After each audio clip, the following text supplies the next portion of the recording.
Okay, now is an agentic system SDK which I've made. Normal agentic systems, obviously, they have to transfer context and which is in the form of prose. So there is a lot of lossy context transfer.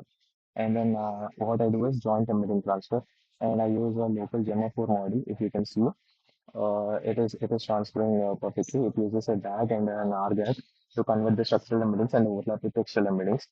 And here you can also see that.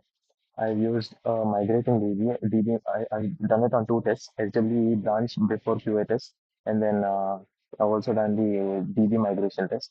All of this will show the live task graph also, the DAG graph.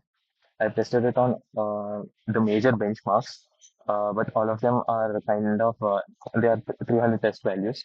I got 0.92 recall and around 1 precision, but then it is only on the learning.